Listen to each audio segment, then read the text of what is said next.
Good morning and welcome everybody.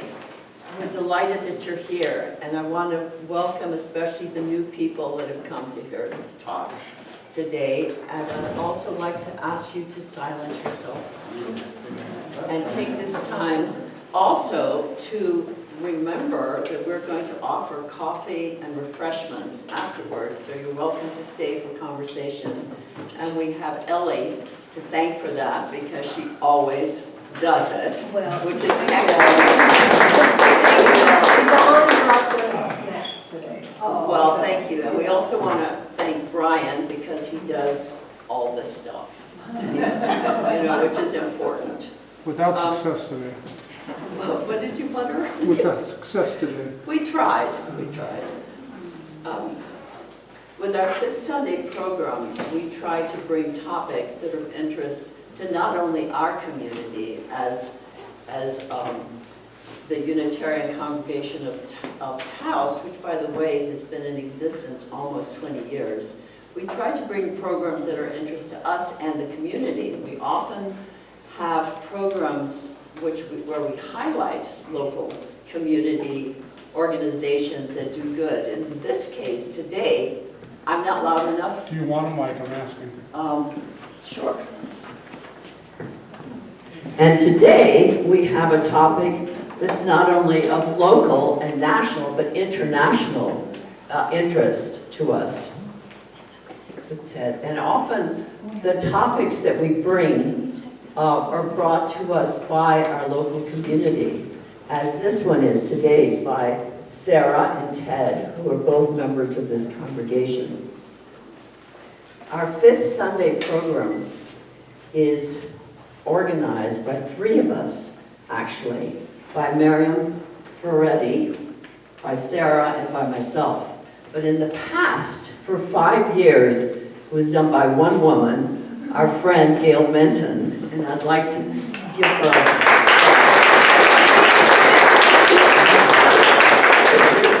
And it was always interesting and wonderful. The Unitarian I'm going to read this part. The Unitarian Congregation of Taos is a theologically diverse, liberal community open to all who are in accord with our values of equality, compassion, inclusion, and the free, responsible search for truth and meaning, which is exactly what Ted's talk is about today. And I want to invite Miriam up to introduce him. Hi, everyone. This is the Big Mouth. I had such a good time interviewing Ted. He is so much fun.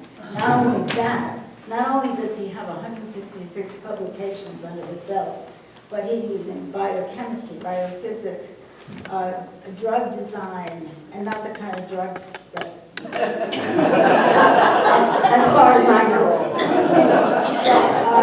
But he, at some point, another interesting thing about him is that he was born and grew to the age of 9 in a town of 600 residents. And at 9, he went to LA. So that was his first culture shock. And you can ask him about the next one. Okay. So he was in UCLA, he got his Ph.D., Colorado, in Connecticut, in Yale. He worked in the medical school because that's where most of the problems were. And he was into solving problems. And he specialized in ophthalmology, biochemistry, biophysics. Then eye tumors in children, I didn't even know, I mean, I kind of knew there were, but he worked on that issue. And then at some point he found that tumor viruses carry enzymes, and enzymes are very important. And then he also was involved in wound healing, which I, as a nurse, really appreciate that there was someone who was working on wound healing. Then he also worked on a vaccine for a bacterial infection which affected cattle. It was called shipping fever. And that was a result of the great stress that cattle go through getting stuffed into the cattle cars. Anyway, and then he spent 34 years at Texas Tech. So just think of that, East Coast, West Coast, Mid-Coast, Mid-Central. And here he is in Taos, which is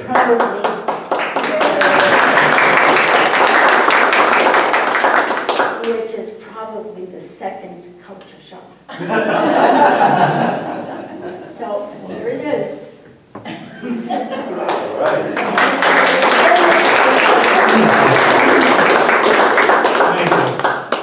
Okay, as you can see, the PowerPoint doesn't work.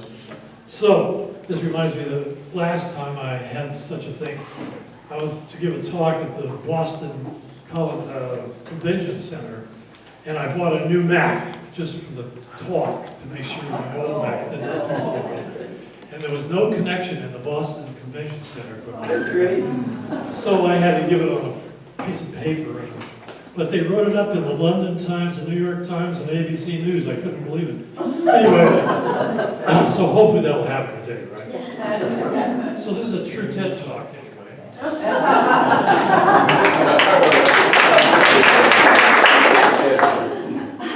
I'm doing this without, of course, but I do want to mention again this whole business of free and responsible search for truth and meaning, which is why really I joined the Unitarian Church, because I thought that was the key.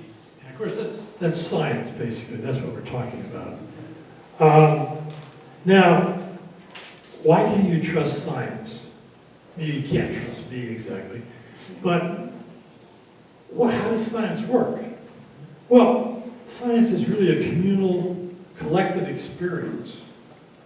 It's an exercise that, it's an enterprise that covers the whole world.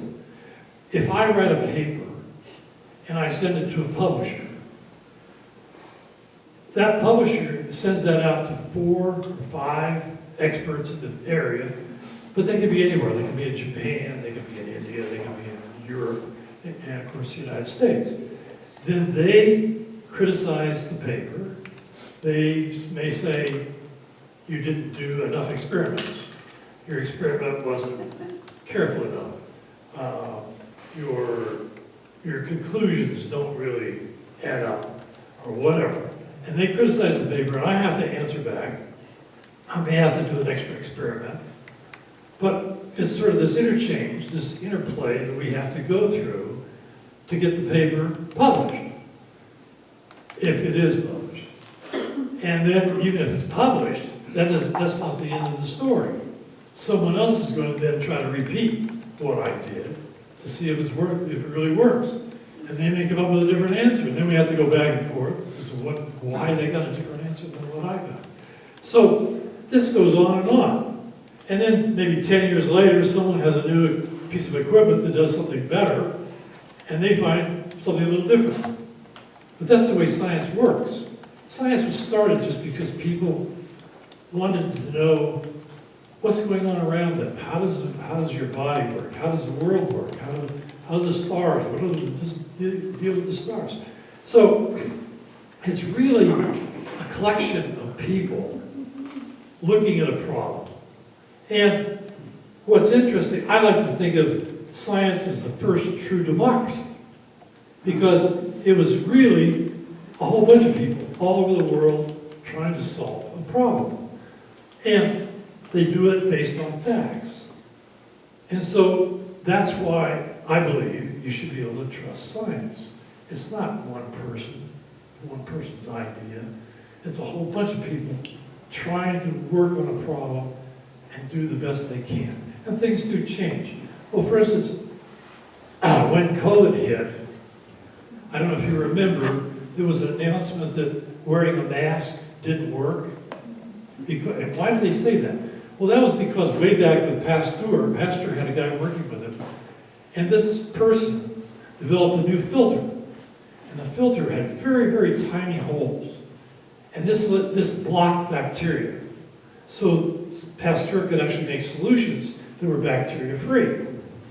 But then Pasteur started working on rabies, and rabies went through the filter. Now, initially, they thought it was a poison. In fact, the word virus comes from that, meaning poison. And so they thought this was just a chemical or something. They didn't understand. They didn't know what a virus was. And so, but whatever it was, it went through the filter. Later, of course, they found that viruses are tiny. They're so tiny, they can go through tiny filters. And they're 1,000 times smaller than a bacteria, although there are some big viruses. Anyway, so this caused the people, when they found that there was what the coronavirus was, and we actually knew what the coronavirus was, well, how big it was and everything. And so they said, well, this is going to go through the filter of the mask. Well, it turns out, and that's why they made the announcement, but it turns out then they looked at it more carefully, and when you breathe on a mirror, for instance, your breath, you can see that fog. Those are tiny, tiny micro droplets of water. And that's where the virus is. It's in a tiny, tiny drop of water. And the water droplets catch on the mask. And that's why the masks work. And someone had to figure that out. And they did. So masks work. And this is why they were wrong in the beginning, because it turns out a virus, if it's just free, not in the droplet, it can't really function. And if it sticks to something, it's essentially dead. Although viruses are not alive. Viruses are just a package with a piece of DNA or RNA inside, and maybe proteins on the surface that allow them to bind to specific receptors. That's all they are. They have to go inside a cell and use the cell's machinery to replicate and make more viruses. So they're really sort of like a parasite that has to get inside a cell and then make more viruses. For bacteria, they can do it by themselves. They have the machine, just like our cells. In fact, we evolved from bacteria. So, and we can talk about that another time. Anyway, so initially they made the mistake of saying masks don't work, and masks do work. But they just needed to check on that and figure out why. Now, trying to figure out what I'm talking about here. Anyway, oops, my thing's not going. Initially, science was carried out by individuals, and we tend to think of the Frankenstein guy acting in the castle all by himself doing weird experiments. But it really has to be a collection of people. And this was until the 1600s, really. In the 1660, when the Royal Academy was set up, the Royal Society, I should say, in London, they required a scientist to come to London and actually present their work. And they had to watch it, they had to verify this. When Leeuwenhoek, who was a janitor, invented the microscope and saw bacteria, they required him to come to London to show them. He wouldn't leave his little microscopes, but he actually, of course, showed the first time of a bacteria. He showed bacteria, and they couldn't believe it. There was this living thing that was so small that you couldn't see. So this is the way science works. And basically, I fell in love with science when I was 9 years old. They gave me my aunt's old chemistry set, and I thought, this is fabulous. And so fortunately, I get to do this, and it's part of my very basic being. So what is a vaccine? A vaccine, basically, for the most part, is usually just a protein. And what is a protein? A protein is a long string of amino acids, and it folds up in a very specific manner. And it's that folding that's important, because that exposes certain groups from the amino acids on the surface of this protein in a very specific manner. So that's the key. Now, why is that the key? Well, your body can make antibodies. And initially, when you're a fetus, there are B cells in your body. B cells is B because it's from the bone. It's from bone marrow. You can think B cells. These cells from the bone marrow can have literally hundreds of thousands of different kinds of antibodies produced by that cell. But each cell only makes one type of antibody. So literally there's a huge number of these cells with just a single type of antibody on its surface, and it can later on it can actually release the antibody. The antibody is what recognizes the protein. Think of me as an antibody and my two arms. And at the end of my arm, I have a receptor. And this recognizes the new protein, a foreign protein. When you're a fetus, you stop all the B cells that recognize you. And they're not made anymore. The only reason you get what's called an autoimmune disease, like arthritis, what's going on there is you might be infected by a bacteria, and the bacteria might have a protein that's very similar to one of your proteins. And that causes the B cells to make antibodies, and they may cross-react with one of your proteins and cause problems for you. And that's called an autoimmune disease. But basically, you don't make antibodies against yourself normally. However, you get a foreign protein coming into your body. It could be on the surface of a bacteria. It sort of sticks up. It has to be on the surface because that way it can recognize the virus or the bacteria. And that triggers a B cell, a single B cell, to then become what's called a memory cell, and it starts making more B cells with that particular antibody on its surface, that they can release the antibody or the B cell itself can actually attach to that foreign protein. But that takes about 14 days, which is why when you get a vaccination, it takes about 14 days for you to build up your immunity, to build up your B cells, to where you can actually attack that foreign protein. So that's the way a vaccine works. Now, unfortunately, I had pictures or slides of graphs showing what happens when you have a new vaccine. For instance, I picked measles because in 1963, the measles vaccine came out. So a lot of us were not vaccinated with the measles vaccine. But at that period of time, they were averaging about 600,000 cases of measles a year in the United States. When the vaccine was approved, that dropped down to just about zero. Never quite to zero, exactly. But it went down pretty fast. But eventually, because at that time not everyone got the measles vaccine, but eventually when later on, by the 2000s, all children were getting the measles vaccine. And that number had gone down to zero. Because we now had good enough coverage that even people that didn't have good immune systems were protected because they were surrounded by people that couldn't get measles. That's called herd immunity. And that was very important.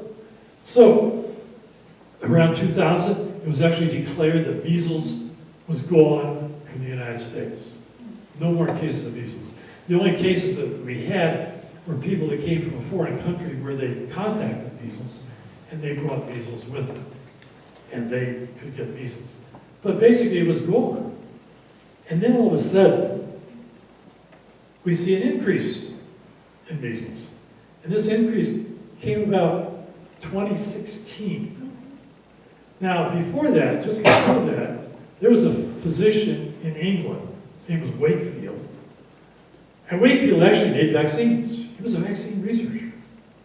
But he had competition with another group, and their vaccine was the one that was being used.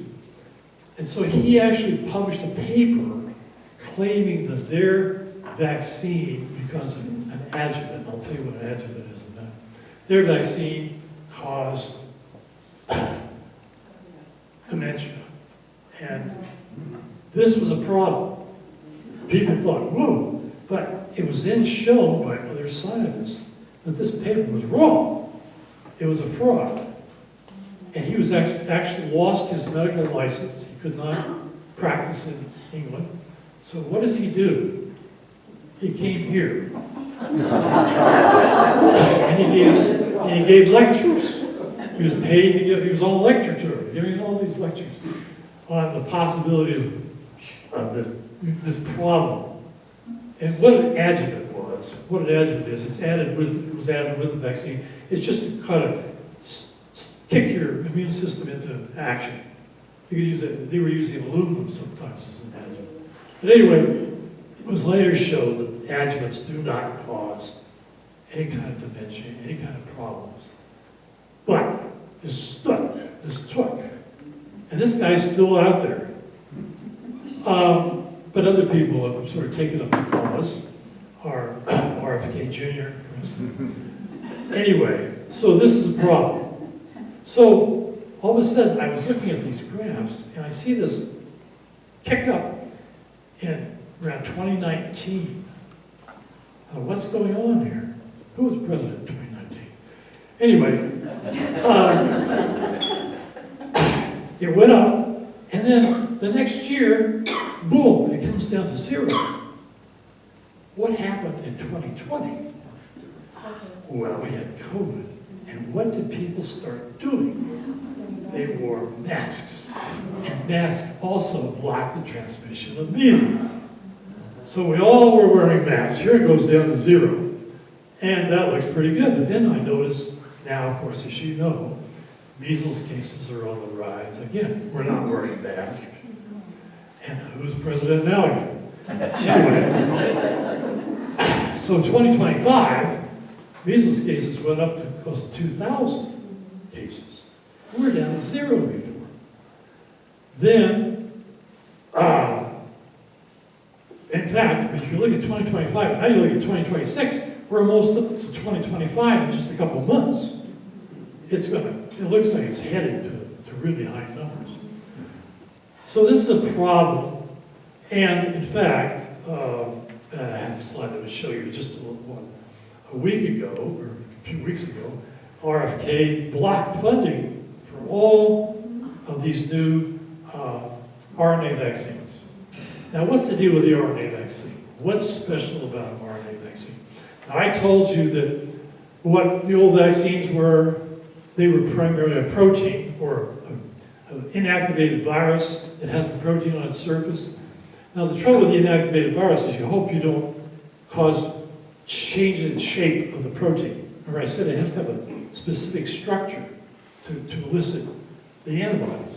So, because you want something with the proper shape, a lot of the vaccines were only around 20 to 40%, maybe 60% at best, efficient. In fact, flu vaccine, as you know, wasn't really that efficient. And so we were worried when they tried to make a COVID vaccine, they were worried that it wasn't going to be efficient enough. And people were dying. The death rate was really high. In fact, over 1 million people died in this country from COVID. So, but what had happened was there was a lady from Germany, and she was interested in RNA. Now you go from DNA to RNA to protein.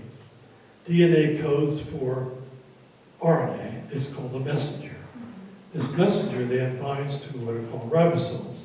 And the ribosomes can read the RNA and make the protein, which is of amino acids. The RNA is made of what we call bases or nucleotides. Those are different from a protein. So here we had a virus that had RNA in it. And the virus, we now know, lies primarily in your nasal passages, in your mucous membrane. Some can get down to your lungs and cause problems in your lungs. But most of it's up here, and that's why when you breathe out, the virus comes out in your breath. Now, the thing about it is, this, because this woman has shown she could stabilize RNA. RNA is very unstable. It doesn't last very long because you don't want the signal just to go on and on and on. So DNA is very stable.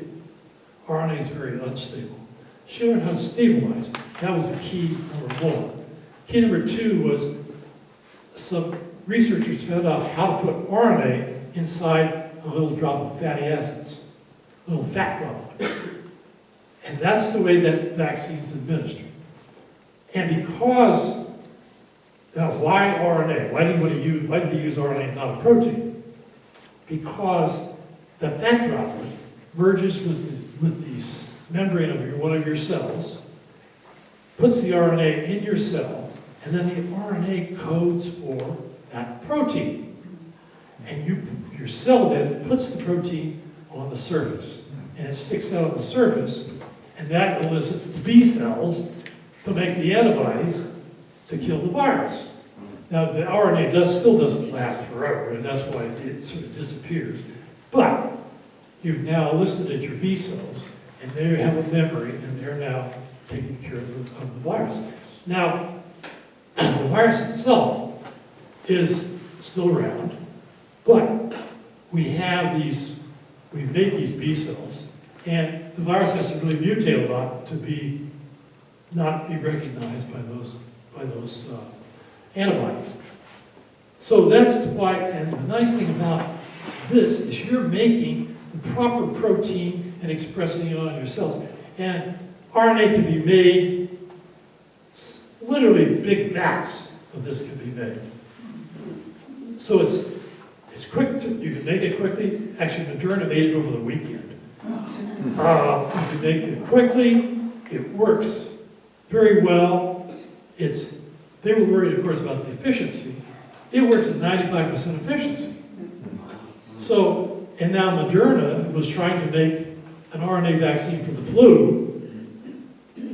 RFK shut off all money for this and blocked the review. His board refused to even review it. And so a judge, actually last week, finally said the board is operating totally outside of all the scientific evidence, outside of all the methods that have been used in the previous to decide whether something was possible. And hopefully, they're allowing that vaccine to now be produced, even though RFK is trying to block that vaccine.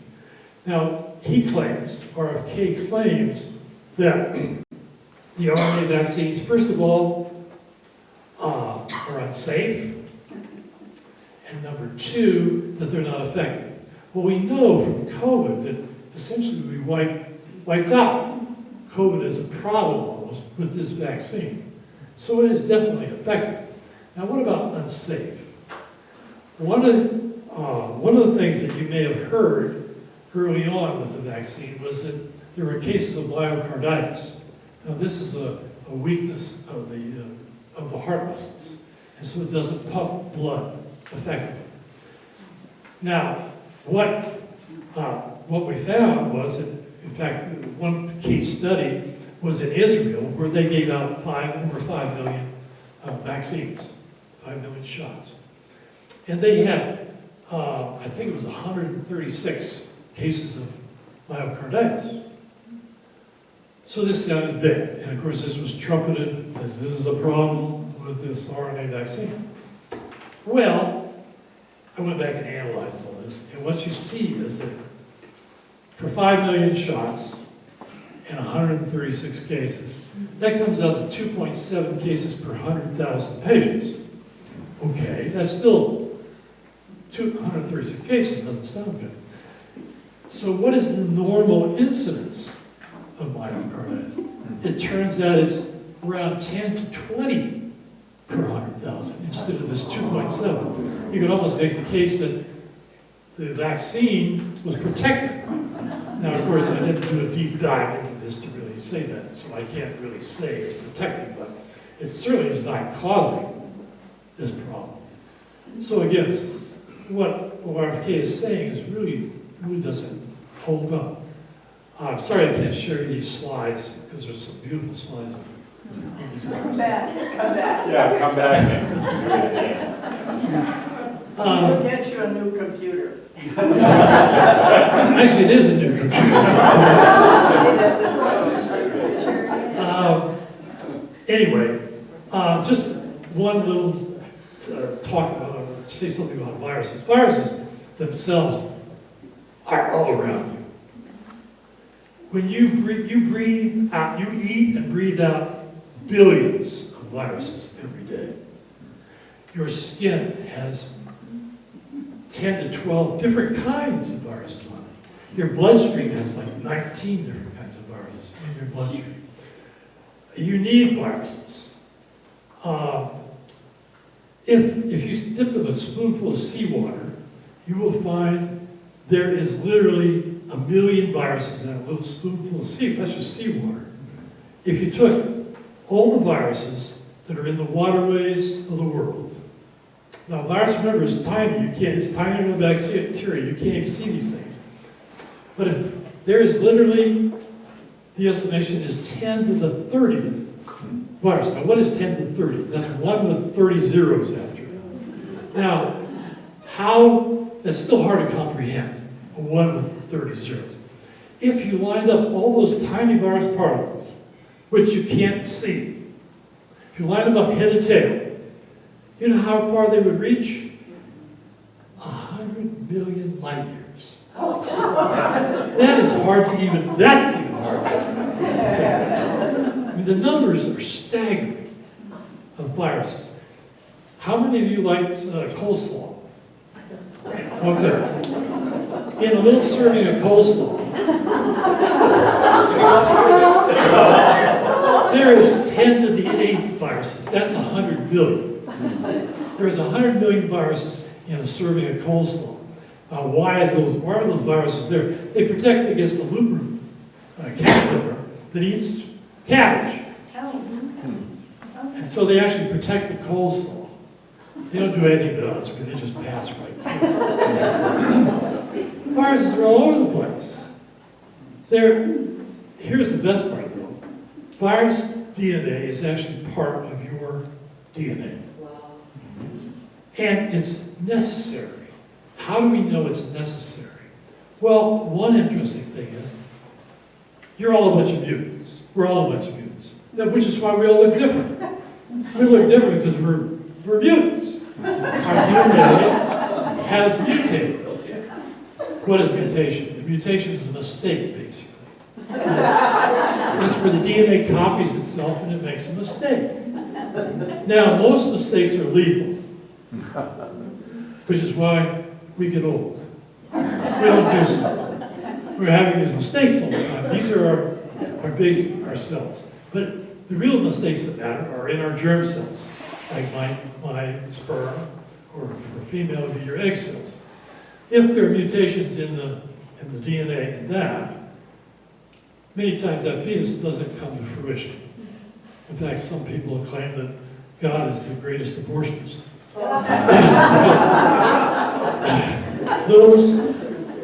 Those cells do never really mature because of a mistake that was made in the DNA. So, we're loaded with mistakes, which is why we know what we are. But, from a mistake standpoint, when you look at the viral DNA that's in our DNA, they're all the same. Every one of this rule, your viral DNA in your chromosomes is exactly the same. No mistakes, which means it's essential. Which means if a mistake was there, you wouldn't be here. Now, some of these viral DNAs actually, they have a function. We know some of the functions. One, for instance, allows when the fetus is developing, allows the cells to bind together. It's important for that. Another is good for stem cells. Your stem cells, to be productive, require this viral DNA, a gene from the viral DNA, to function for your stem cells. Stem cells allow you to make all new skin cells, for instance. Your skin's sloughing off all the time. You've got to grow new epithelial cells. And the stem cells in those are very important. Around each hair follicle, there's stem cells, and they make new epithelial cells. So these viral DNAs became, millions of years ago, they became part of our chromosomes. And they have a function. So Viruses initially probably were how bacteria mated. Bacteria release DNA and little packets, and they go to another bacteria, and that's the way they mate.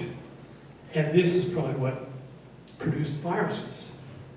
And at least that's one theory as to why we have viruses. So viruses have functions, they're good, but of course we know there's some bad viruses. And that's because mistakes have been made, and we have these new viruses appearing that cause problems. So viruses are really complicated little things. And just to kind of finish up here, because I don't know what the time is. Quarter to. Yeah. Quarter to. So we have some time for questions or whatever. Oh, also we have an ending too. One interesting thing is, let's look at the coronavirus, which is COVID. COVID is a coronavirus, and it has what's called a spike protein on the surface. And in fact, that spike protein is what you make antibodies to. Now, the spike protein, let's say my hand is the spike protein, and I'm the virus. How do I get into one of your cells? Okay, on the end of the spike protein is a receptor, and that recognizes a protein on the surface of your cells. In this case, it's the ACE protein. ACE stands for angiotensin converting enzyme, which you don't need to know, but that's important for blood pressure. So it's there, you have to have that protein. This receptor binds to that protein on the surface of your cell. Then, what's interesting is, there's the spike protein, end of the receptor can be cut off. Cut right at my wrist, say. That allows, it's cut by a protein there on the surface of your cells. That allows this to embed because it exposes amino acids that can embed into the membrane. So now it's embedded. Now it turns out the spike protein also folds. It starts to fold. So if I'm the virus and it starts to fold, as it folds, it brings the virus down next to the membrane of the cell. So the membrane of the virus merges with the membrane of the cell, and that allows the DNA to be shot into the cell. So that's how it's an interesting protein. It's fascinating how these things work, and how much we know about COVID, and how it functions. So anyway, after this dry and dull science, I decided we needed something to pep us up a little bit. So I asked my wife to play a tune on the piano. Now this tune was written in the 60s. What happened in the 60s? We all know what happens in the 60s. The assassination of the Kennedys, assassination of Martin Luther King, Vietnam War. This whole country turbulence was going on, sort of like what we have today. And so I thought this was an appropriate piece. It was actually written in the 60s, recorded by Louis Armstrong, and I think you'll recognize it.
Why don't we just set baskets on the table? Is that okay?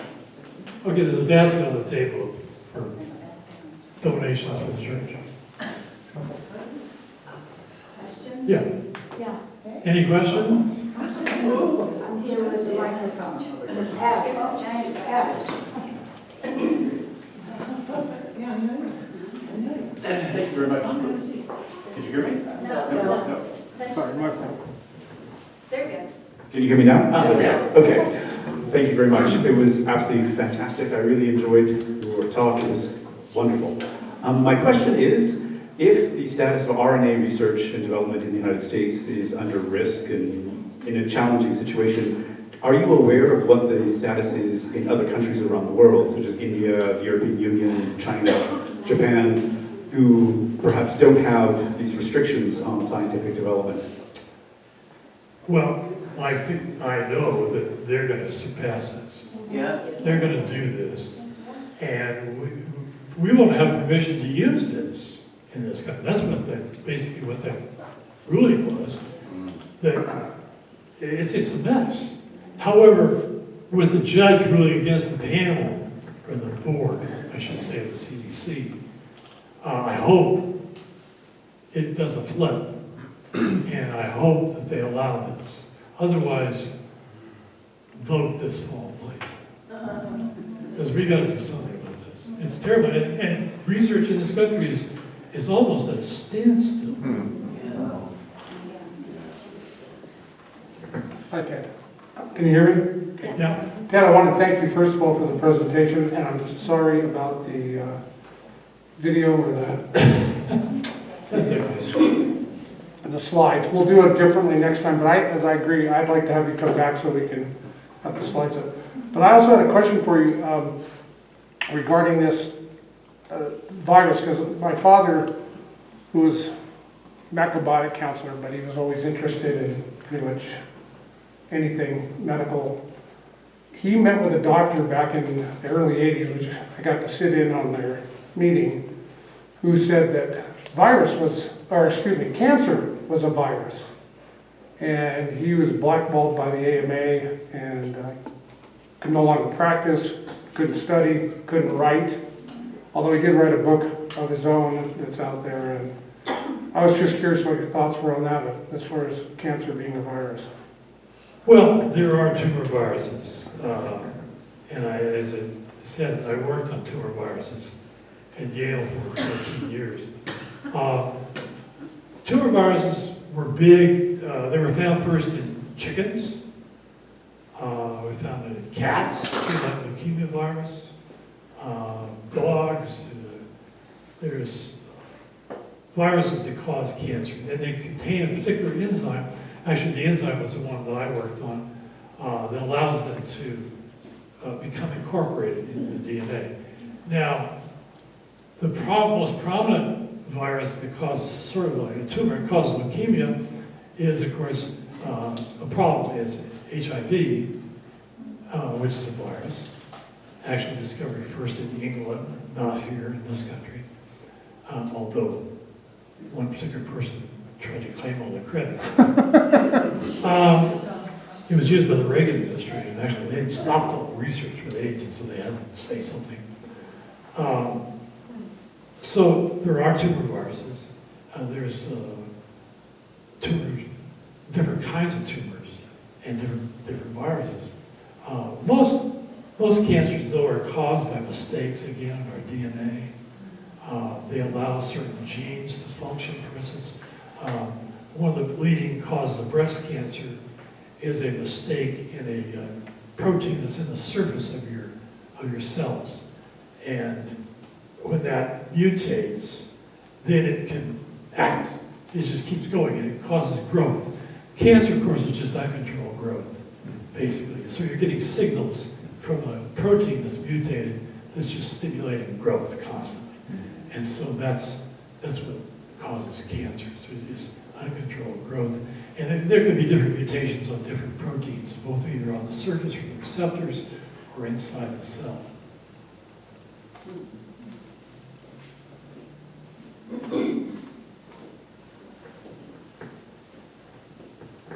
So what's the relationship of the T cells to all of what you were talking about? T cells. The T comes because B cells can be modified by your thymus. T for thymus. T cells. T cells can be turned into killer cells. They can actually kill a cell by binding to it. They're sort of the real hardcore. The B cell can activate T cells, and then they really do a lot of. They can really take over and wipe out things. So it's another. I'm not an expert in immunology, but this is really the hardcore immunology. This is the immunology that you use to fight cancers. For instance, T cells really play a big role in fighting cancer cells.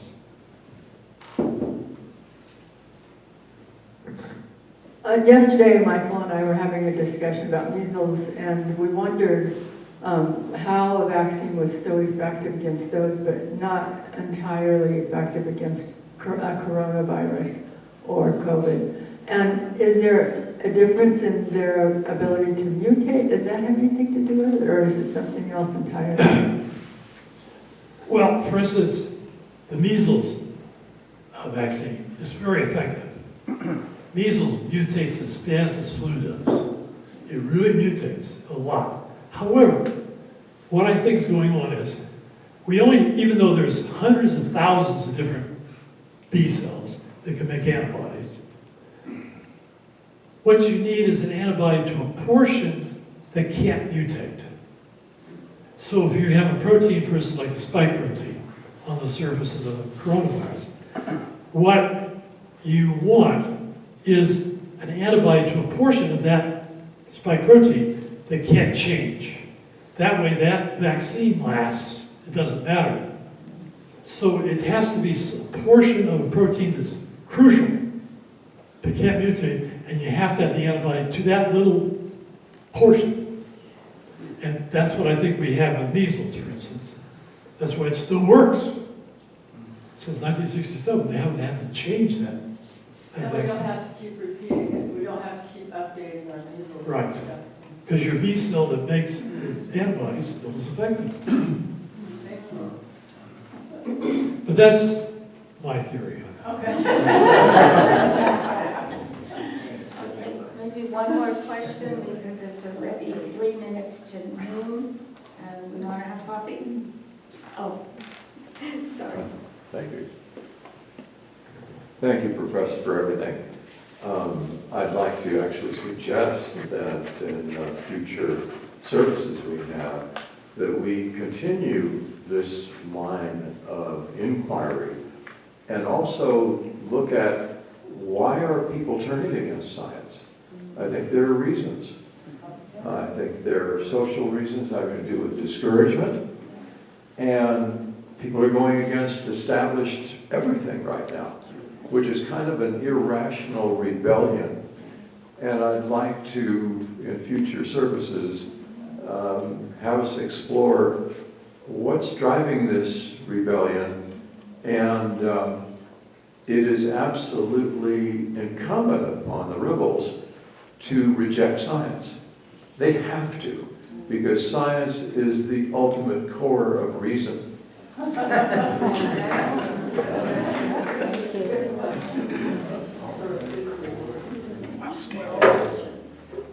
That's it? Well, thank you.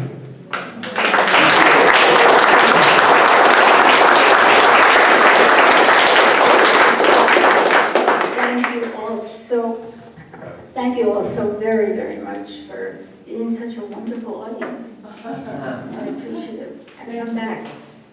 And there's coffee and these.